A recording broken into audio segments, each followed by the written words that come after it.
Bonjour, nous allons donc créer une navigation avec Flight Assistant sur mobile. Depuis la page principale, tapez Mes plans de vol.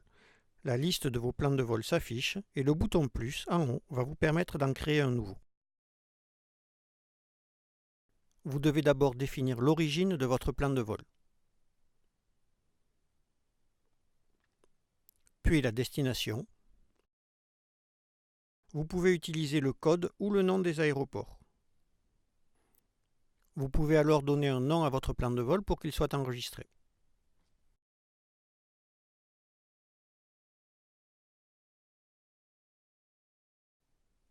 Dans cette configuration, la carte et le log de navigation s'affichent ensemble. Cela sera différent sur un téléphone ou sur une tablette en mode portrait.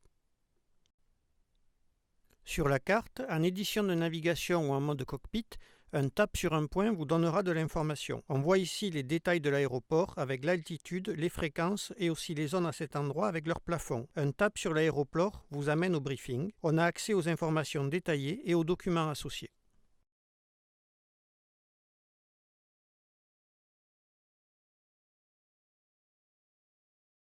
On va maintenant ajouter des points de passage à notre itinéraire. Par exemple, les points de report VFR de la CTR. Sur la carte, les actions se font par un appui long et le menu contextuel permet de choisir ce que l'on veut insérer. On ajoute par exemple les 2 points de report VFR, puis on va faire une verticale sur Alès qui est sur notre route. On va maintenant définir les altitudes en s'aidant du profil de vol affiché en bas de la carte. Par le bouton Crayon, en haut à droite, on accède à la page d'édition de la branche sélectionnée. On tape sur le champ Altitude de croisière pour saisir la valeur. On saisit par exemple 3500 pieds, on valide. On constate sur le log que cette altitude a été propagée sur la suite du vol. Voyons maintenant notre altitude d'arrivée. On a vu sur la VAC que le circuit d'Aubenas était à 1900 pieds. On va programmer une verticale 2400 pieds, 500 pieds au-dessus du circuit. On voit le résultat sur le profil de vol avec une descente programmée pour atteindre 2400 pieds à Aubenas. On voit sur la carte les tops montées et tops de descente qui nous seront utiles sur la Moving Map en vol. On peut créer un point tournant de notre vol où on veut, pas forcément sur un point aéronautique. Par appui long à un endroit, on choisit Ajouter ce point et on peut ensuite lui donner un nom plus significatif. Pour finir, je voulais attirer votre attention sur 2 éléments importants dans le log de navigation. On voit ici notre altitude de croisière en rouge.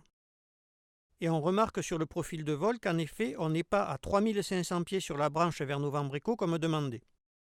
Flight Assistant calcule la navigation avec les performances réelles de l'avion. Dans ce cas, on ne peut atteindre cette altitude sur une distance aussi courte. Elle ne sera donc pas respectée et est indiquée comme une alerte. Deuxième élément intéressant, le sommaire de notre navigation, en bas du log, rappelle les totaux de distance, de temps de vol ou moteur en fonction de l'avion sélectionné.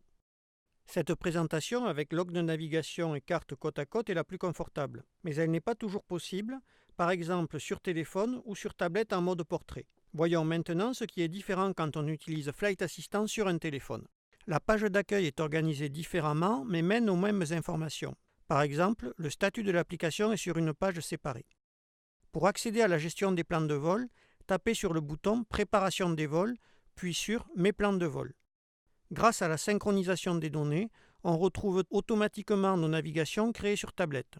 On sélectionne Montpellier-Aubenas que nous venons de créer sur tablette et on tape sur le bouton Crayon pour l'éditer. On arrive sur le log de navigation qui est maintenant présenté seul. On retrouve le sommaire en bas de page. Pour accéder à la carte, il faut utiliser le menu en haut à droite et choisir Carte. La carte est la même que sur tablette avec les mêmes interactions. Toujours appui long pour effectuer une action, par exemple, supprimer un point de notre navigation. On revient au log de navigation par le menu en haut à droite.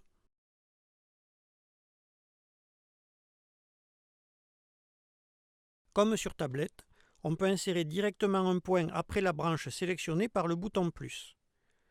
On recherche le point par son nom ou son code et il vient s'ajouter à la navigation. Le menu contextuel sur chaque branche permet de supprimer le point. On peut aussi changer l'ordre des branches. Nous sommes à la fin de cette présentation et c'est maintenant à vous de jouer pour créer votre propre navigation sur tablette ou mobile. Bon vol avec Flight Assistant.